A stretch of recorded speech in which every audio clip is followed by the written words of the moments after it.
ಬೆಂಗಳೂರಿನಲ್ಲಿ ಚುನಾವಣಾ ಆಯೋಗದ ನಿಯಮ ಗಾಳಿಗೆ ತೂರಿ ಮಸೀದಿಯಲ್ಲೇ ಮತಪಟ್ಟಿ ಪರಿಷ್ಕರಣೆ ನಡೆಸುತ್ತಿದ್ದಾರೆ ಅನ್ನೋ ಆರೋಪ ಕೇಳಿಬಂದಿದೆ. ಬಿಟಿಎಂ ಲೇಔಟ್ನಲ್ಲಿ ಎಸ್ಐಆರ್ ರೂಲ್ಸ್ ಬ್ರೇಕ್ ಆಗ್ತಿದೆ ಅಂತ ಸ್ಥಳೀಯರು ಆರೋಪಿಸಿದ್ದಾರೆ. ಇತ್ತ ಬ್ಯಾಟರಾಯನಪುರ ವಿಧಾನಸಭಾ ಕ್ಷೇತ್ರದಲ್ಲಿ ಬಿಎಲ್ಒ ಅಧಿಕಾರಿಗಳು ಮಸೀದಿ ರಸ್ತೆಯಲ್ಲಿ ಎಸ್ಐಆರ್ ಅರ್ಜಿ ಪರಿಷ್ಕರಣೆ ಮಾಡ್ತಾ ಇರೋ ಆರೋಪ ಕೇಳಿಬಂದಿದೆ. ರಾಜ್ಯದಲ್ಲಿ ಮತದಾರರ ಪಟ್ಟಿ ಪರಿಷ್ಕರಣೆ ನಡೀತಾ ಇದೆ. ಕೋಲಾರ, ತುಮಕೂರು, ಮೈಸೂರು ಹಾಗೂ ಕಲಬುರಗಿಯಲ್ಲೂ ಎಸ್ಐಆರ್ ವೇಳೆ ಬಿಎಲ್ಒಗಳ ಲೋಪ ಕಂಡುಬಂದಿದೆ. ಅಧಿಕಾರಿಗಳು ಮನೆ ಮನೆಗೆ ಹೋಗಿ ಎಸ್ಐಆರ್ ಪ್ರಕ್ರಿಯೆ ನಡೆಸುತ್ತಿಲ್ಲ ಅಂತ ಸ್ಥಳೀಯರು ಆರೋಪಿಸಿದ್ದಾರೆ. ರಾಜ್ಯದಲ್ಲಿ ಎಸ್ಐಆರ್ ಸಮರ ಜೋರಾಗಿದೆ. ಇಂದು ಎಚ್ಡಿಕೆ ಬಿಎಲ್ಒ ಅಧಿಕಾರಿಗಳ ಲೋಪದ ಮತ್ತೊಂದು ವಿಡಿಯೋ ಬಿಡುಗಡೆ ಮಾಡಿದ್ದಾರೆ. ಯಶವಂತಪುರ ಶಾಸಕರ ಫೋಟೋ ಇಟ್ಕೊಂಡು ಎಸ್ಐಆರ್ ಮಾಡ್ತಾ ಇದ್ರು. ಇದನ್ನ ನಮ್ಮ ಕಾರ್ಯಕರ್ತರು ಪತ್ತೆ ಹಚ್ಚಿದ್ದಾರೆ. ವಿಡಿಯೋ ಮಾಡ್ತಾ ಇದ್ದಂತೆ ಅಧಿಕಾರಿಗಳು ಕ್ಷಮೆ ಕೇಳಿದ್ದಾರೆ ಅಂತ ಎಚ್ಡಿಕೆ ಹೇಳಿದ್ರು. ಈ ಒಂದು ಪ್ರಕ್ರಿಯೆಯಲ್ಲಿ ಈ ಅಧಿಕಾರಿಗಳಿಗೆ ಅವರ ಒಂದು ಬುಕ್ಲೆಟ್ಗಳು, ಅವ್ರ ಫೋಟೋ ಇರ್ತಕ್ಕಂಥ ಬುಕ್ಲೆಟ್ಗಳಲ್ಲಿ ಅದು ಮತದಾರ ಲಿಸ್ಟ್ ಇಟ್ಕೊಂಡವರು ಏನು ಇಟ್ಕೊಂಡಿದ್ದಾರೋ ಅದೆಲ್ಲ ತನಿಖೆ ಆಗಬೇಕು. ಇವತ್ತು ಮತದಾರರನ್ನ ಇವತ್ತೇನು ಐಡೆಂಟಿಫೈ ಮಾಡ್ತಕ್ಕಂಥ ವಿಷಯದಲ್ಲಿ ಸರ್ಕಾರದ ಅಧಿಕಾರಿಗಳನ್ನು ಡೆಪ್ಯೂಟ್ ಮಾಡಿದ್ದಾರೆ. ಸರ್ಕಾರದಲ್ಲಿ ಬಹುಶಃ ಈಗಿನ ಸರ್ಕಾರದಲ್ಲಿ ಇವರಿಗೆಲ್ಲರಿಗೂ ತಯಾರು ಮಾಡೇ ಕಳಿಸಿದ್ದಾರೆ. ಇಡೀ ರಾಜ್ಯದ ಅಧಿಕಾರಿಗಳಿಗೆ ಈ ಸರ್ಕಾರದ ಗುಲಾಮರಾಗಿ ಕೆಲಸ ಮಾಡಿ ಅಂತ ಹೇಳಿರಬೇಕು ಬಹುಶಃ. ಕಾಂಗ್ರೆಸ್ ಬಿಜೆಪಿ ನಡುವೆ ಎಸ್ಐಆರ್ ಸಮರ ಜೋರಾಗಿದೆ. ಸರ್ಕಾರ ಮತ್ತು ರಾಜ್ಯ ಚುನಾವಣಾ ಆಯೋಗದ ವಿರುದ್ಧ ಬಿಜೆಪಿ ನಾಯಕರು ಕಿಡಿಕಾರ್ತಿದ್ದಾರೆ. ಸರ್ಕಾರ ಅಧಿಕಾರಿಗಳನ್ನು ಕೂಡಿ ಹಾಕಿ ಎಸ್ಐಆರ್ ಮಾಡಿಸ್ತಾ ಇದೆ. ಅಕ್ರಮ ಮತದಾರರ ಪಟ್ಟಿ ತಯಾರಿಸಲು ಸರ್ಕಾರ ಯತ್ನಿಸ್ತಾ ಇದ್ದು ಬಾಂಗ್ಲಾದೇಶವರನ್ನ ಕರೆತಂದಿದ್ದಾರೆ. ರಾಜ್ಯದಲ್ಲಿ ಕಾಂಗ್ರೆಸ್ ಶಾಸಕರಿಂದ ಬಿಎಲ್ಒಗಳ ದುರುಪಯೋಗ ಆಗ್ತಾ ಇದೆ ಅಂತ ಬಿಜೆಪಿ ನಾಯಕರು ಆರೋಪಿಸಿದ್ದಾರೆ. ಬೆಂಗಳೂರು ದಕ್ಷಿಣ ಜಿಲ್ಲೆ ರಾಮನಗರದಲ್ಲಿ ಎಸ್ಐಆರ್ ವೇಳೆ ನಿಯಮ ಉಲ್ಲಂಘನೆಯ ಆರೋಪದ ಹಿನ್ನೆಲೆ ರಾಮನಗರದ ಡಿಸಿ ಕಚೇರಿ ಎದುರು ನಿಖಿಲ್ ಕುಮಾರಸ್ವಾಮಿ ನೇತೃತ್ವದಲ್ಲಿ ಪ್ರತಿಭಟನೆ ನಡೆಯಿತು. ಬಳಿಕ ಮುಖ್ಯ ಚುನಾವಣಾ ಆಯುಕ್ತರಿಗೆ ನಿಖಿಲ್ ನೇತೃತ್ವದಲ್ಲಿ ದೂರು ನೀಡಲಾಯಿತು. ರಾಮನಗರದ ಕಲ್ಯಾಣ ಮಂಟಪದಲ್ಲಿ ಎಸ್ಐಆರ್ ಪ್ರಕ್ರಿಯೆ ನಡೆಸಿದ ವಿಚಾರವಾಗಿ ಗೃಹ ಸಚಿವ ಪ್ರಿಯಾಂಕ್ ಖರ್ಗೆ ಪ್ರತಿಕ್ರಿಯಿಸಿದ್ದಾರೆ. ಮತದಾನದ ಹಕ್ಕು ಕಸಿದುಕೊಳ್ಳುವ ಹಕ್ಕು ಯಾರಿಗೂ ಇಲ್ಲ. ಸ್ಥಳೀಯ ನಾಯಕರು ಹೇಳಿದಂತೆ ಎಲ್ಲರನ್ನ ಒಂದೆಡೆ ಸೇರಿಸಿ ಎಸ್ಐಆರ್ ಪ್ರಕ್ರಿಯೆ ಮಾಡಿರಬಹುದು ಅಂತ ಹೇಳಿದರು. ರಾಜ್ಯದಲ್ಲಿ ಎಸ್ಐಆರ್ನಲ್ಲಿ ಭಾಗಿಯಾಗ್ತಾ ಇರೋರ ಸಂಖ್ಯೆ ದಿನದಿಂದ ದಿನಕ್ಕೆ ಹೆಚ್ಚಾಗ್ತಾ ಇದೆ. ರಾಜ್ಯದ 3 ದಿನದಲ್ಲಿ 20% ಮತದಾರರು ಎಸ್ಐಆರ್ನಲ್ಲಿ ಭಾಗಿಯಾಗಿದ್ದಾರೆ ಮತ್ತು 1 ಕೋಟಿಗೂ ಅಧಿಕ ಇನ್ಯುಮರೇಷನ್ ಫಾರ್ಮ್ ವಿತರಣೆ ಮಾಡಲಾಗಿದ್ದು ಎಸ್ಐಆರ್ಗೆ ಉತ್ತಮ ರೆಸ್ಪಾನ್ಸ್ ಸಿಕ್ಕಿದೆ. ಮನೆ ಮನೆಗೆ ಭೇಟಿ ನೀಡಿ ನಿಯಮಾನುಸಾರವಾಗಿ ಎಸ್ಐಆರ್ ನಡೆಸುವಂತೆ ಬಿಎಲ್ಒಗಳಿಗೆ ರಾಜ್ಯ ಮುಖ್ಯ ಚುನಾವಣಾಧಿಕಾರಿ ಅನ್ಬು ಕುಮಾರ್ ಸೂಚಿಸಿದ್ದಾರೆ. ಸಚಿವ ಕೃಷ್ಣ ಭೈರೇಗೌಡ ಅಧಿಕಾರಿಗಳ ಜೊತೆ ವಿಕಾಸಸೌಧದಲ್ಲಿ ಗ್ರೇಟರ್ ಬೆಂಗಳೂರು ಪ್ರಾಧಿಕಾರದ ಕಾರ್ಯಕಾರಿ ಸಮಿತಿ ಸಭೆ ನಡೆಸಿದರು. ಈ ವೇಳೆ ಅಧಿಕಾರಿಗಳಿಗೆ ಸಮನ್ವಯತೆ ಸಚಿವರು ಪಾಠ ಮಾಡಿದರು. ಗೃಹ ಜ್ಯೋತಿ ಪರಿಶೀಲನೆಗೆ ಜಾತಿ ಮಾಹಿತಿ ಕಡ್ಡಾಯ ಅಲ್ಲ. ಜಾತಿ ಪ್ರವರ್ಗದ ಮಾಹಿತಿ ನೀಡುವುದು ಸಂಪೂರ್ಣ ಐಚ್ಛಿಕ ಅಂತ ಬೆಸ್ಕಾಂ ಸ್ಪಷ್ಟನೆಯನ್ನು ನೀಡಿದೆ. ಜಾತಿ ಮಾಹಿತಿ ನೀಡದಿದ್ದರೂ ಕೂಡ ಯೋಜನೆಗೆ ಯಾವುದೇ ತೊಂದರೆ ಇಲ್ಲ ಅಂತ ಬೆಸ್ಕಾಂ ಹೇಳಿದೆ.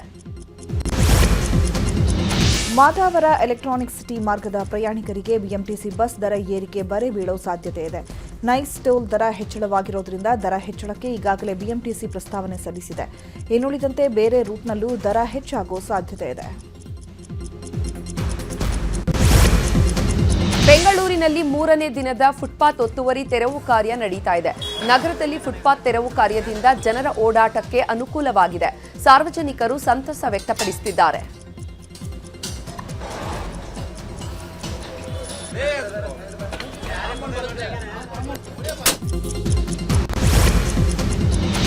ಬಾಗಲಕೋಟೆ ಪಟ್ಟಣ ಅಭಿವೃದ್ಧಿ ಪ್ರಾಧಿಕಾರ ಕಚೇರಿ ಮೇಲೆ ಲೋಕಾಯುಕ್ತ ದಾಳಿ ನಡೆಸಿದೆ.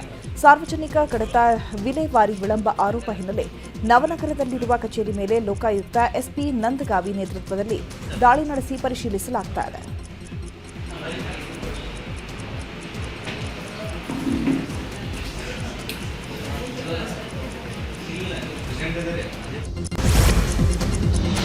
ಎಡಿಎಲ್ಆರ್ ಕಚೇರಿಗಳಲ್ಲಿ ಅಕ್ರಮ ನಡೆದಿದೆ ಅಂತ ಆರೋಪ ಕೇಳಿಬಂದಿದೆ. 200 ಎಕರೆ ಸರ್ಕಾರಿ ಜಮೀನು ಖಾಸಗಿ ವ್ಯಕ್ತಿಗೆ ಪರಭಾರೆ ಹಿನ್ನೆಲೆ ಶ್ರೀರಂಗಪಟ್ಟಣದ ಭೂ ಮಾಪನ ಇಲಾಖೆಯ 9 ಜನರನ್ನ ಬಂಧಿಸಲಾಗಿದೆ.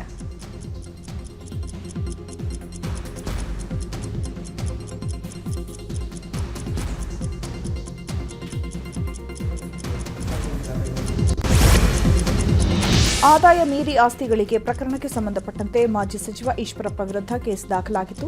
ಪ್ರಕರಣ ರದ್ದತಿಗೆ ಕೋರಿ ಈಶ್ವರಪ್ಪ ಹೈಕೋರ್ಟ್ ಮೆಟ್ಟಿಲೇರಿದ್ರು. ಇದೀಗ ಈಶ್ವರಪ್ಪ ಸಲ್ಲಿಸಿದ್ದ ಅರ್ಜಿ ವಜಾ ಮಾಡಲಾಗಿದೆ. 1 ವರ್ಷ ಜೈಲು ಆದೇಶ ಮರು ಪರಿಶೀಲನೆ ಕೋರಿ ಸುಪ್ರೀಂಗೆ ದರ್ಶನ್ ಅರ್ಜಿ ಸಲ್ಲಿಸಿದ್ರು. ಆದರೆ ಪರಿಶೀಲನಾ ಹಂತದಲ್ಲೇ ದರ್ಶನ್ ಅರ್ಜಿ ವಜಾಗೊಂಡಿದೆ. ನ್ಯಾಯಮೂರ್ತಿಗಳ ಪೀಠಕ್ಕೆ ಹೋಗುವ ಮುನ್ನವೇ ರಿಜಿಸ್ಟ್ರಾರ್ ಅರ್ಜಿ ವಜಾಗೊಳಿಸಿದ್ದಾರೆ.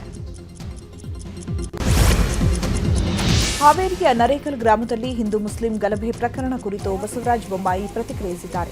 ಜಿಲ್ಲೆಯಲ್ಲಿ ಕಾನೂನು ಸುವ್ಯವಸ್ಥೆ ಸಂಪೂರ್ಣ ಸತ್ತು ಹೋಗಿದೆ ಅಂತ ಕಿಡಿಕಾರಿದರು. ಬೆಳೆಗಳಿಗೆ ನೀರು ಹರಿಸದೆ ನಿರ್ಲಕ್ಷ್ಯ ವಹಿಸಿದ್ದಾರೆ ಅಂತ ರೈತರು ಆರೋಪಿಸಿದ್ದು, ಕೆಆರ್ಎಸ್ಗೆ ರೈತರು ಮುತ್ತಿಗೆ ಹಾಕಿದ್ದಾರೆ. ನಾಲೆಗಳಿಗೆ ನೀರು ಹರಿಸಲು ರೈತರು ಒತ್ತಾಯಿಸಿದ್ದಾರೆ. ಪ್ರತಿಭಟನಾ ನಿರತ ರೈತರನ್ನ ವಶಕ್ಕೆ ಪಡೆಯಲಾಗಿದ್ದು, ಹೈಡ್ರಾಮವೇ ನಡೆಯಿತು.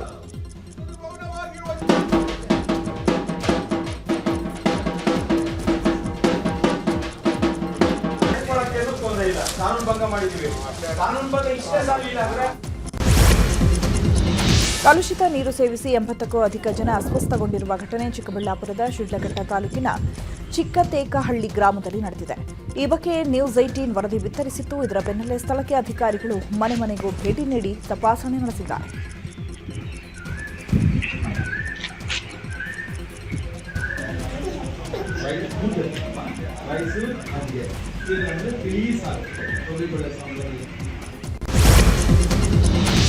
ಬೆಂಗಳೂರಿನ ಎಚ್ಎಎಲ್ನಲ್ಲಿರುವಂತಹ ಡೇ ಕೇರ್ ಸೆಂಟರ್ನಲ್ಲಿ ಮಕ್ಕಳ ಮೇಲೆ ದೌರ್ಜನ್ಯದ ಆರೋಪಕ್ಕೆ ಸಂಬಂಧಪಟ್ಟಂತೆ 2 ಸಿಬ್ಬಂದಿಯನ್ನ ಬಂಧಿಸಲಾಗಿದೆ.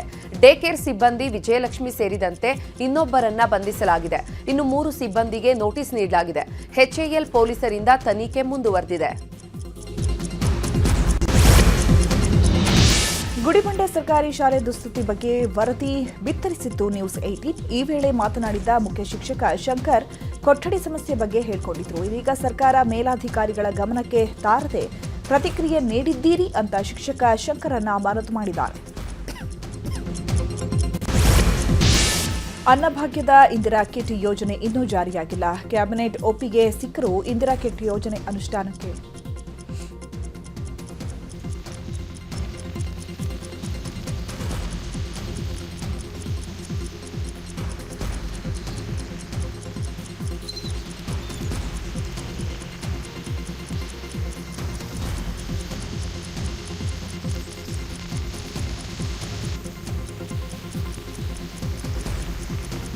ಇನ್ನು ನದಿಯಿಂದ ಟಿಪ್ಪರ್ ಎತ್ತೋದಕ್ಕೆ ಹರಸಾಹಸವನ್ನು ಪಡಲಾಗಿದೆ. ಯಾಕಂತಂದ್ರೆ ಟ್ರ್ಯಾಕ್ಟರ್ ಏಕಾಏಕಿ ನದಿಗೆ ಬಿದ್ದಿದ್ದರಿಂದ ಈಗ ನದಿಯಿಂದ ಟಿಪ್ಪರ್ ಅನ್ನ ಮೇಲೆತ್ತೋದಕ್ಕೆ ಹರಸಾಹಸವನ್ನು ಪಡಲಾಗಿದೆ. ಕಾರ್ಯಾಚರಣೆ ಕೂಡ ನಡೆಸಲಾಗ್ತಾ ಇದೆ. ಯಾಕಂತಂದ್ರೆ ಭಾರೀ ಗಾತ್ರದ ಟಿಪ್ಪರ್ ನದಿಗೆ ಬಿದ್ದಿರೋದ್ರಿಂದ ಕಾರ್ಯಾಚರಣೆ ಸ್ವಲ್ಪ ನಿಧಾನಗತಿಯಲ್ಲಿ ಸಾಗ್ತಾ ಇರುವಂಥದ್ದು.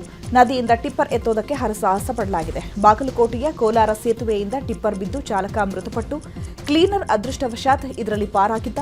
ಘಟನೆ ನಡೆದು 3 ದಿನಗಳ ಬಳಿಕ ಚಾಲಕನ ಮೃತದೇಹ ಪತ್ತೆಯಾಗಿದೆ. ಕ್ರೇನ್ ಸಹಾಯದಿಂದ ಟಿಪ್ಪರ್ ಮೇಲೆತ್ತಲಾಗಿದ್ದು ಇದೀಗ ಡ್ರೈವರ್ ಶವವನ್ನು ಹೊರತೆಗೆಯಲಾಗಿದೆ.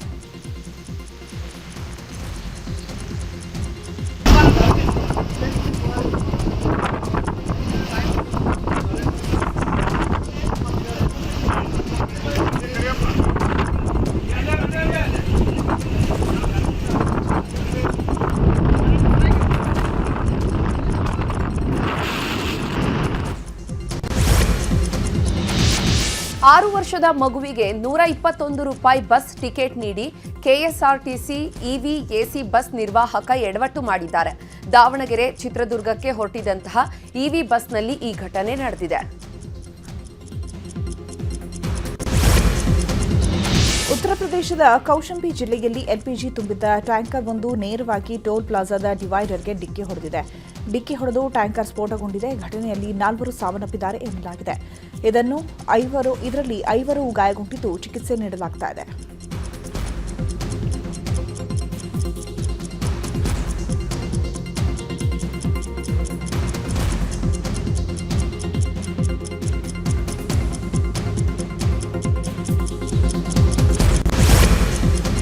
ಅನ್ನಭಾಗ್ಯದ ಇಂದಿರಾ ಕಿಟ್ ಯೋಜನೆ ಇನ್ನೂ ಜಾರಿಯಾಗಿಲ್ಲ. ಕ್ಯಾಬಿನೆಟ್ ಒಪ್ಪಿಗೆ ಸಿಕ್ಕರೂ ಇಂದಿರಾ ಕಿಟ್ ಯೋಜನೆ ಅನುಷ್ಠಾನಕ್ಕೆ ನಿರ್ಲಕ್ಷ್ಯ ವಹಿಸಲಾಗಿದೆ. ಇಂದಿರಾ ಕಿಟ್ ಪ್ರಸ್ತಾವನೆ ಕೈಬಿಡಲು ಆಹಾರ ಇಲಾಖೆ ಸಿದ್ಧತೆ ನಡೆಸಿದೆ ಎನ್ನಲಾಗಿದೆ. ಈಗಾಗಲೇ ಇಂದಿರಾ ಕಿಟ್ ಯೋಜನೆ ಟೆಂಡರ್ ಪ್ರಕ್ರಿಯೆ ಸ್ಥಗಿತಗೊಳಿಸಲಾಗಿದೆ.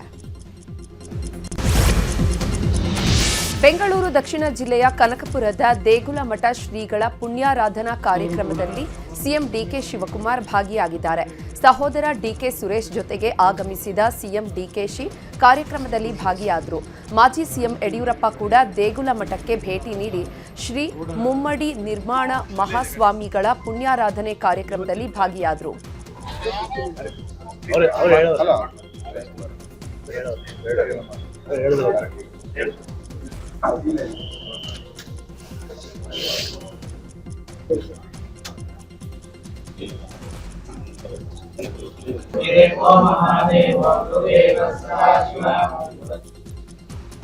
ಬಳಿಕ ದೇಗುಲ ಮಠದ ಆವರಣದಲ್ಲಿ ಸಿದ್ಧಗಂಗಾ ಶ್ರೀಗಳಿಂದ ನೂತನ ಸೇತುವೆ ಉದ್ಘಾಟನೆ ಮಾಡಲಾಗಿದೆ. ಈ ವೇಳೆ ಶ್ರೀಗಳ ಗದ್ದುಗೆಗೆ ಪೂಜೆ ಸಲ್ಲಿಕೆ ಮಾಡಿ ಸೇತುವೆಗೆ ಮುಮ್ಮಡಿ ನಿರ್ವಾಣ ಶ್ರೀಗಳ ಹೆಸರನ್ನ ನಾಮಕರಣ ಮಾಡಲಾಗಿದೆ. ಉದ್ಘಾಟನೆಯ ವೇಳೆ ಸಿಎಂ ಡಿಕೆ ಶಿವಕುಮಾರ್, ಸುತ್ತೂರು ಶ್ರೀಗಳು ಉಪಸ್ಥಿತರಿದ್ದರು.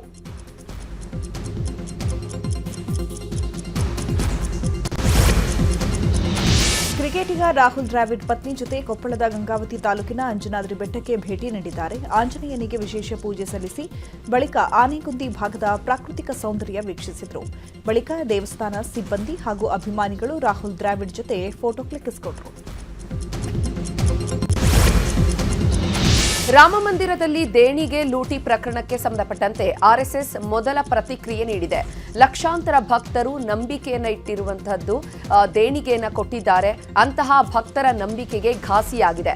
ತಪ್ಪಿತಸ್ಥರಿಗೆ ಕಠಿಣ ಕ್ರಮ ಆಗಲೇಬೇಕು. ಕಠಿಣ ಕ್ರಮಕ್ಕೆ ಆರ್ಎಸ್ಎಸ್ ಕೂಡ ಆಗ್ರಹಿಸುತ್ತದೆ ಅಂತ ಆರ್ಎಸ್ಎಸ್ ಸಹ ಕಾರ್ಯವಾಹ ದತ್ತಾತ್ರೇಯ ಹೊಸಬಾಳೆ ಹೇಳಿದ್ದಾರೆ. जांच में जो भी दोषी पाए जाएंगे उन्हें कठोर दंड हो, यह सुनिश्चित करना आवश्यक है. राष्ट्रीय स्वयंसेवक संघ सहित संपूर्ण हिंदू समाज की न्यास से स्वाभाविक ही अपेक्षा है कि इस घोर निंदनीय घटना को असाधारण मानकर गंभीरता से व्यवस्था एवं संचालन की सभी कमियों को दूर करने हेतु परिणामकारक कदम उठाए, ताकि अयोध्या मंदिर पर करोड़ों राम भक्तों की आस्था व श्रद्धा अखंड एवं अटूट बनी रहे. वर्तमान भ्रम और असमंजस की स्थिति समाप्त होनी ही चाहिए. इस दृष्टि से हमारी अपेक्षा है कि सभी आवश्यक पहल मंदिर प्रबंधन और शासन द्वारा गठित विशेष जांच दल करेंगे.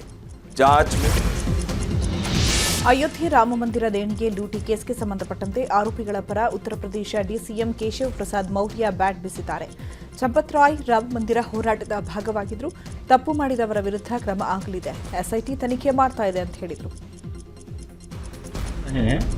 जांच जो चल रही है उस पर कोई बोलने की जरूरत नहीं होती है. वहाँ जो घटना घटी है उसकी एसआईटी भी और एफआईआर करके पुलिस भी जांच करने का काम कर रही है. जांच का इंतजार करिए. लेकिन विपक्ष को श्री राम जन्मभूमि मामले में बोलने का कोई नैतिक अधिकार. श्री अखिलेश यादव जी जो कर रहे हैं, समाजवादी पार्टी और रसातल में जा रही है. जिन लोगों ने वहाँ कर्मचारी के रूप में सेवा की और लोगों ने इस प्रकार से चोरी करने की घटना थी जिसकी जांच चल रही है, वह निश्चित तौर से पीड़ाजनक है. उसको किसी भी दृष्टि से अनुचित ही माना जाएगा. श्री राम जन्मभूमि आंदोलन के लिए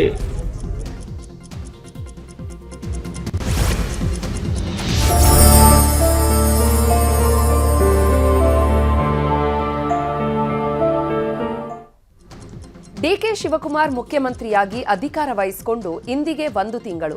30 ದಿನಗಳಲ್ಲಿ ಡಿಕೆ ಶಿವಕುಮಾರ್ ನೇತೃತ್ವದ ಕಾಂಗ್ರೆಸ್ ಸರ್ಕಾರ ಹಲವು ಸಾಧನೆಗಳನ್ನು ಮಾಡಿದೆ.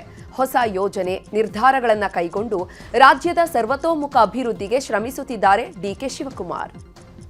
ಡಿಕೆ ಶಿವಕುಮಾರ್ ಎಂಬ ಹೆಸರಾದ ನಾನು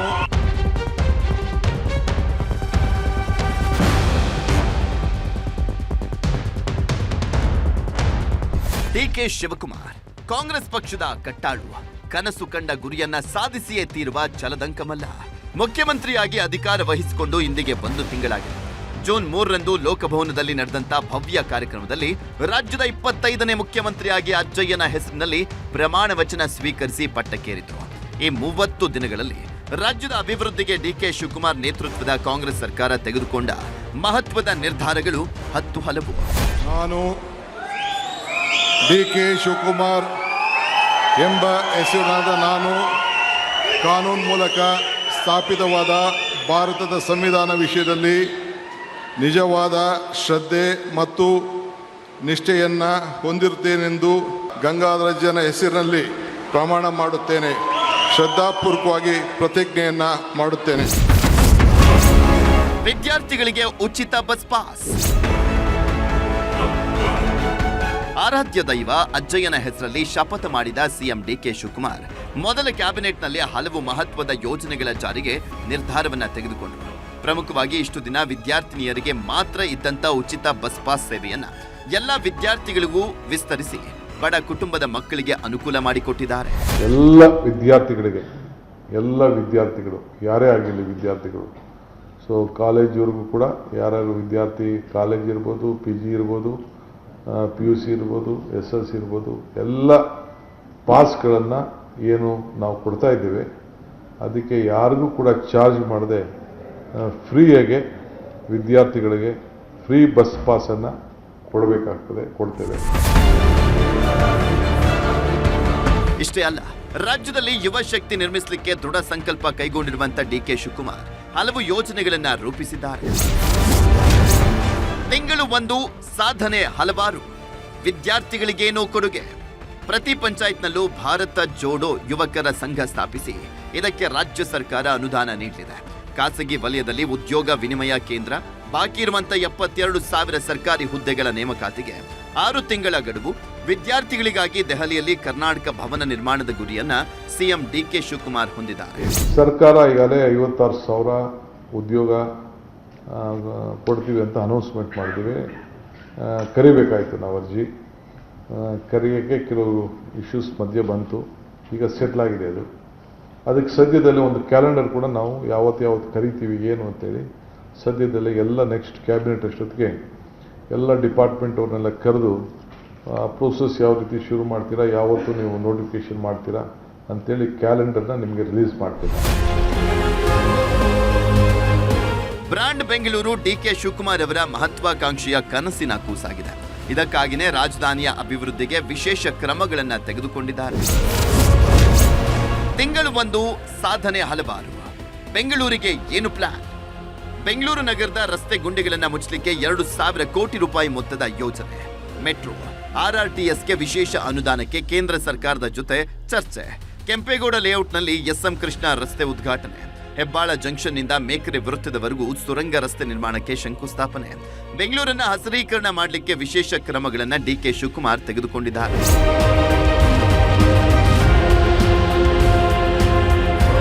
ಹೊಸ ಕಟ್ಟಡಗಳಿಗೆ ವಿದ್ಯುತ್ ಸಂಪರ್ಕ ಪಡೆಯಲಿಕ್ಕೆ ಇದ್ದಂತ ಸಮಸ್ಯೆಗಳನ್ನು ಬಗೆಹರಿಸಿರುವಂತ ಸಿಎಂ ಬಡವರ ಪರ ಯೋಜನೆಗಳಿಗೆ ಒತ್ತನ್ನ ಕೊಟ್ಟಿದ್ದಾರೆ. ಅವು ಯಾವುವು ಅಂತ ನೋಡೋದಾದ್ರೆ, ತಿಂಗಳು 1 ಸಾಧನೆ ಹಲವಾರು. ಪಾರದರ್ಶಕ ಆಡಳಿತದ ಗುರಿ. ಶಾಶ್ವತ ವಿದ್ಯುತ್ ಸಂಪರ್ಕ ಪಡೆಯಲಿಕ್ಕೆ 2,500 ಚದರ ಅಡಿವರೆಗಿನ ನೂತನ ವಸತಿ ಕಟ್ಟಡಗಳಿಗೆ OC ವಿನಾಯಿತಿ. ಕಟ್ಟಡಗಳ B ಖಾತಾದಿಂದ A ಖಾತಾಗೆ ಪರಿವರ್ತನೆ. ತಾಲೂಕುಗಳಲ್ಲಿ ರಿಂಗ್ ರೋಡ್ ಗ್ರಿಡ್ ಗುರುತಿಗೆ ನಿರ್ದೇಶನ. ಸಾರ್ವಜನಿಕರ ಸಮಸ್ಯೆ ಆಲಿಸಲಿಕ್ಕೆ ಪ್ರತ್ಯೇಕ ಸಚಿವಾಲಯ. ಗ್ಯಾರಂಟಿ ಯೋಜನೆಗಳ ಸೋರಿಕೆ ತಪ್ಪಿಸಲಿಕ್ಕೆ ಕ್ರಮ. ಅನರ್ಹ ಫಲಾನುಭವಿಗಳ ಪತ್ತೆಗೆ ಗೃಹಜ್ಯೋತಿ ಗೃಹಲಕ್ಷ್ಮಿ ಯೋಜನೆಯ ಪರಿಷ್ಕರಣೆ. ಕರಾವಳಿ ಪ್ರವಾಸೋದ್ಯಮ ಅಭಿವೃದ್ಧಿಗೆ ಕ್ರಮ. ಬಡವರಿಗೆ ನಿವೇಶನದ ಬದಲು ಮನೆ ನೀಡಲಿಕ್ಕೆ ಸೂಚನೆ. ನೂತನ CSR ನೀತಿ ತರಲಿಕ್ಕೆ ಅಧಿಕಾರಿಗಳಿಗೆ ಸೂಚನೆ. ಭ್ರಷ್ಟಾಚಾರದ ವಿರುದ್ಧ ದೂರು ನೀಡಲು ಸಹಾಯವಾಣಿ ಆರಂಭ. ಹೀಗೆ ಆಡಳಿತದಲ್ಲಿ ಪಾರದರ್ಶಕತೆ ತರಲಿಕ್ಕೆ ಸಿಎಂ ಡಿಕೆ ಶಿವಕುಮಾರ್ ಹಲವು ಮಹತ್ವದ ನಿರ್ಧಾರಗಳನ್ನು ಮಾಡಿದ್ದಾರೆ. ಇಡೀ ಹಳ್ಳಿಯಿಂದ ಎಲ್ಲ ಕೂಡ ಯಾರಿಗೂ ಹಳ್ಳಿಗಳಲ್ಲಿ ನೀರು ಸಿಗ್ತದೆ, ಕರೆಂಟ್ ಕೊಡ್ತಾ ಇಲ್ಲ. ಬೆಂಗಳೂರು ನಗರದಲ್ಲೂ ಕರೆಂಟ್ ಕೊಡ್ತಾ ಇಲ್ಲ. ಯಾಕೆಂದ್ರೆ ನಾವು OC ಇಲ್ಲ, CC ಇಲ್ಲದೆ ಯಾರು ಕೊಡೋಕ್ಕಾಗಲ್ಲ ಅನ್ನೋದು ಕೂಡ ಆಗಿದೆ. ಗ್ರಾಮ ಪಂಚಾಯತಿ ಇರ್ಬೋದು, ಮುನ್ಸಿಪಾಲ್ಟಿ ಇರ್ಬೋದು, ಕಾರ್ಪೊರೇಷನ್ ಇರ್ಬೋದು, GBA ಇರ್ಬೋದು, ಎಲ್ಲೇ ಆಗಲಿ. ಸೊ ಅದಕ್ಕೆ ಒಂದು ಅವಕಾಶವನ್ನು ಮಾಡಿಕೊಡ್ಬೇಕು ಅಂಥೇಳಿ ನಾವು ತೀರ್ಮಾನವನ್ನು ಮಾಡಿದ್ವಿ. ಯಾಕೆಂದರೆ ನೀರು ಕೊಡಬೇಕಾದ್ದು ನಮ್ಮ ಡ್ಯೂಟಿ.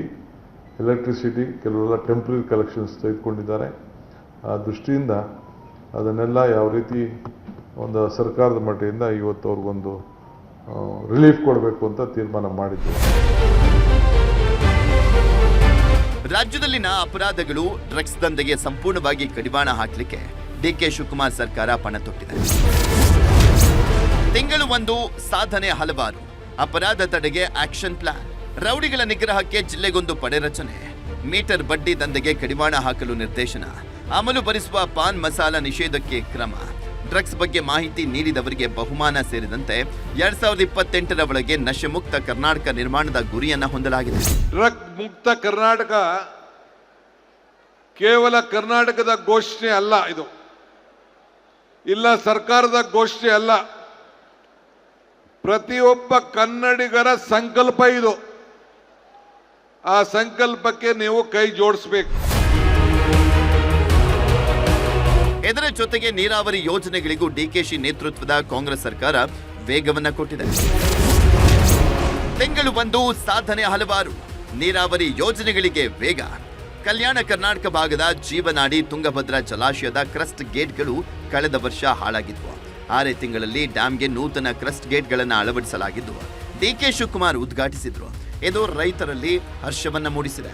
ಇಷ್ಟೇ ಅಲ್ಲ, ಡ್ಯಾಂನ ಹೂಳನ್ನ ತೆಗಿಲಿಕ್ಕೆ ಕೇಂದ್ರದಿಂದ ಯೋಜನೆ, ಮೇಕೆದಾಟು ಯೋಜನೆಗೆ ಅನುಮತಿ ಕೋರಿ ಶಿಫಾರಸು. ಕೇಂದ್ರ ಸಚಿವರ ಜೊತೆ ನೀರಾವರಿ ಯೋಜನೆ ಬಗ್ಗೆ ಚರ್ಚೆಯನ್ನ ಮಾಡಲಾಗಿದೆ.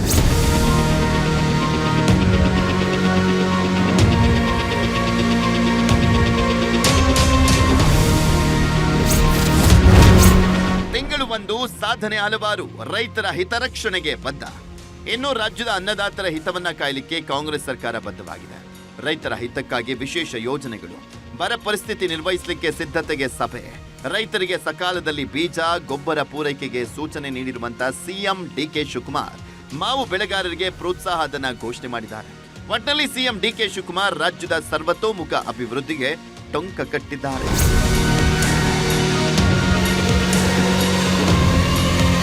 Bureau report, news 18. ಇವಿಷ್ಟು ಈ ಹೊತ್ತಿನ ಪ್ರಮುಖ ಸುದ್ದಿ. ನೋಡ್ತಾರೆ ನ್ಯೂಸ್ 18, ಜಾಲ ನಮ್ಮದು, ಬಲ ನಿಮ್ಮದು.